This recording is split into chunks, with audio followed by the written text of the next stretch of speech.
Hola personas, bienvenidos a esta nueva clase. Hoy vamos a trabajar sobre la célula, desde cómo surge la teoría celular hasta los tipos de células existentes.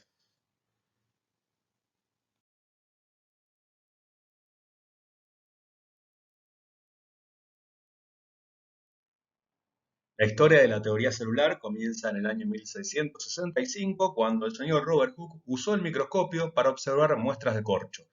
Es la primera vez que se ponían, o por lo menos de que se tiene registro, de que se ponían muestras de seres vivos, bajo el microscopio para ser observadas.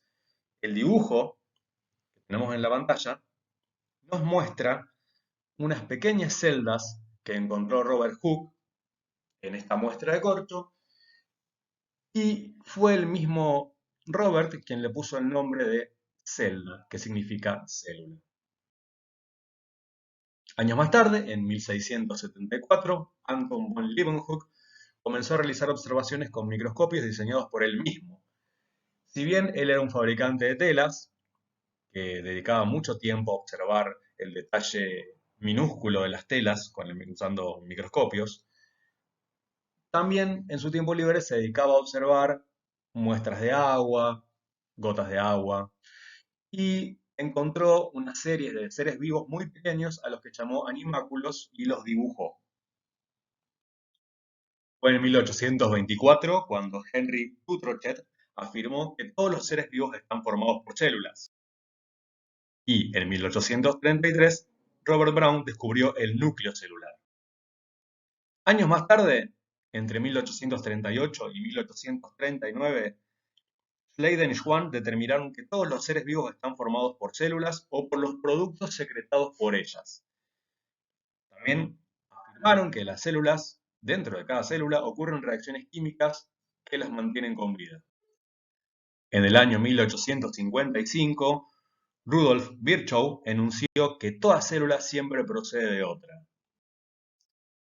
En 1887, Santiago Ramón y Cajal usó técnicas de tinción de células que anteriormente habían sido empleadas por Camillo Golgi para reconocer las neuronas, que son las células que están presentes en el tejido nervioso. Todos estos acontecimientos desembocaron en los 4 enunciados que componen la teoría celular. Primero, todos los seres vivos están formados por una o más células. Los seres vivos que están formados por una célula son llamados unicelulares, y los que están formados por más de una célula, pluricelulares. Segundo, en las células ocurren reacciones químicas que las mantienen con vida. Tercero, las células contienen información hereditaria que a su vez es transmitida de una generación a la siguiente. Y en cuarto lugar, podemos decir que toda célula siempre se origina a partir de otra.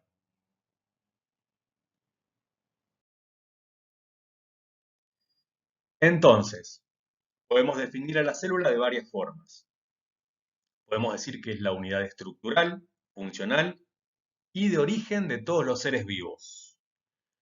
Podemos decir que es la mínima porción de materia que posee las características de los seres vivos. También podemos decir que es una organización microscópica de la materia capaz de metabolizar y autoperpetuarse. Existen dos grandes tipos celulares, dos grandes grupos de células. Por un lado tenemos a las células procariotas, que son más antiguas y se caracterizan por no poseer un núcleo definido. En cambio, las eucariotas, que aparecieron bastante tiempo luego de las eucariotas en nuestro planeta, son aquellas que contienen un núcleo definido. Si analizamos lo que significan las palabras, procariota significa antes del núcleo y eucariota significa verdadero núcleo. ¿Por qué es tan importante mencionar el núcleo? Porque dentro del núcleo está el material genético, es decir, el ADN, que es la molécula responsable de toda la actividad celular. Pero entonces, si yo lo digo de esta manera, pareciera que las células procariotas, al no tener un núcleo, no contienen ADN. Bueno, eso no es así. Las células procariotas contienen el ADN disperso en el citoplasma en una región que vamos a denominar nucleoide. Existen elementos comunes que contienen todas las células. Uno de ellos es el ADN, que es esta molécula que seguramente la hemos visto representada en un montón de películas o dibujos animados, que es la molécula capaz de dirigir todo el funcionamiento celular, es decir, es responsable de toda la actividad que ocurre dentro de la célula.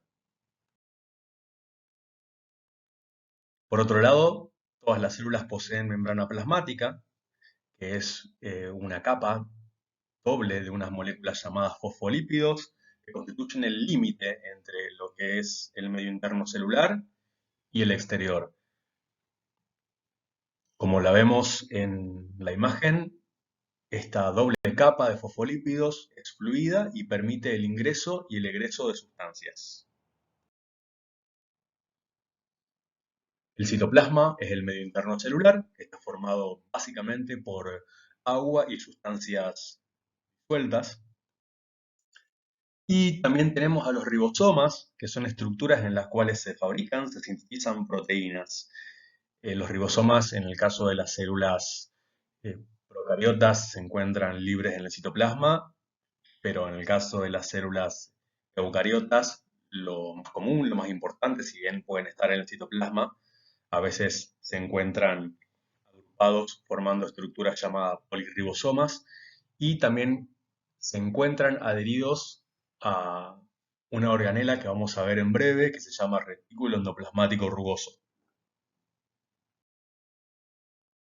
En la pantalla podemos ver una célula procariota tipo y ahí podemos acercarnos un poquito y observar algunos detalles, como por ejemplo la membrana plasmática, la membrana celular que rodea y limita la célula, el citoplasma, que es el medio interno.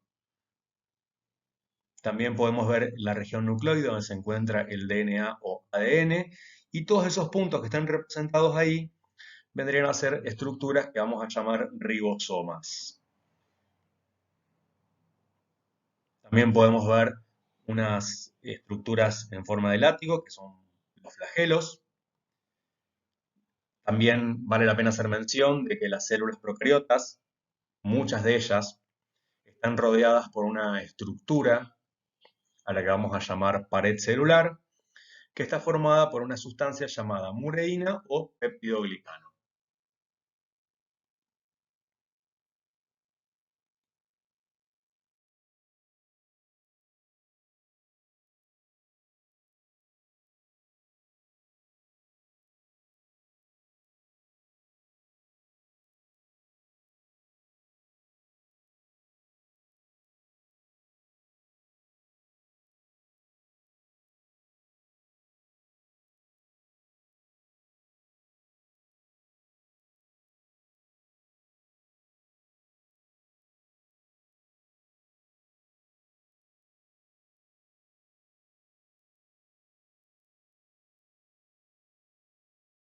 A continuación vamos a describir una célula eucariota animal tipo.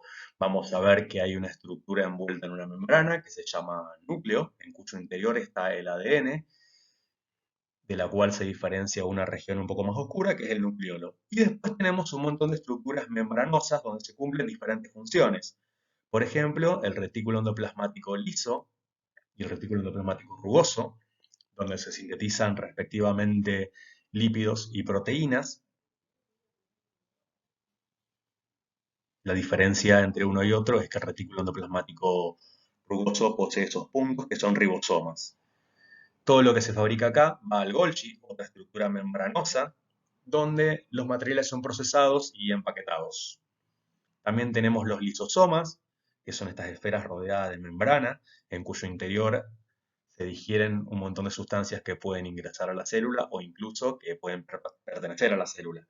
En los peroxisomas ocurren reacciones importantes, algunas de detoxificación. Los centríolos son estructuras que no son membranosas y que participan de la división celular. También vamos a encontrar las mitocondrias, que es el lugar donde se produce la energía que va a utilizar la célula.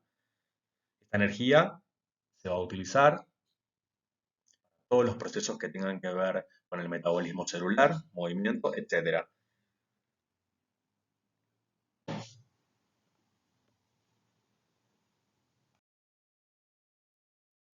A continuación vamos a proceder a explicar cómo está constituida una célula eucariota vegetal. Como toda célula, tiene que tener una membrana plasmática y un citoplasma. Como toda célula eucariota, vamos a encontrar un núcleo y vamos a encontrar estas organelas membranosas, como el retículo endoplasmático, sus dos regiones, lisa y rugosa o granular. Vamos a encontrar también el complejo aparato de Golgi. Vamos a apreciar también que este tipo de células también contiene peroxisomas. Y también vamos a encontrar que hay lisosomas encargados de degradar algunas sustancias que se producen dentro de la célula. A veces la célula tiene que degradar algunas sustancias viejas y formar algunas nuevas. Las mitocondrias, donde se produce energía usando materia orgánica y oxígeno. Y los cloroplastos, que son exclusivos de las células vegetales, donde se produce la fotosíntesis, lo cual implica producir materia orgánica a partir de dióxido de carbono y agua. También encontramos estructuras muy grandes donde se almacenan sustancias que a veces estas estructuras llamadas vacuolas pueden ocupar gran parte del citoplasma.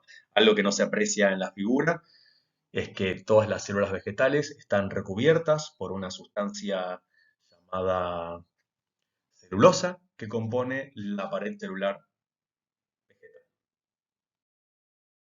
Y a continuación tenemos un cuadro que resume los grandes tipos de células, primero diferenciando células procariotas de eucariotas, y luego, dentro de las células eucariotas, podemos ver la diferencia que hay entre las células que componen a los animales, a los vegetales y a los hongos u organismos que también podemos denominar como fungis. Por eso a las células de los hongos se les llaman células fúngicas. Vamos a comenzar analizando este cuadro comparativo a partir de preguntas. La primera que se nos presenta es ¿en qué difieren las células procariotas de las eucariotas? Bueno, ahí vemos resaltado que las células eucariotas, tomamos como ejemplo el animal, pero podría haber sido cualquier otra, poseen el ADN en un núcleo a diferencia de las células procariotas que lo poseen disperso en el citoplasma en la región denominada nucleoide. Las células animales, por ejemplo, no tienen pared celular, aunque la célula vegetal y fúngica tienen una pared celular, pero es diferente la composición química de esta con respecto a la pared de las células procariotas. Otra característica muy importante es que todas las células eucariotas poseen organelas membranosas, como el retículo endoplasmático, Golgi, mitocondrias, etc.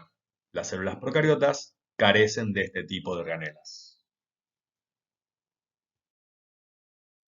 Continuamos con otra pregunta, ¿en qué difieren las células animales de las células vegetales? Si prestamos atención a la lectura del cuadro, podemos notar que las células vegetales poseen cloroplastos y grandes vacuolas, además de una pared celular de celulosa, cosas que están ausentes en las células de los animales.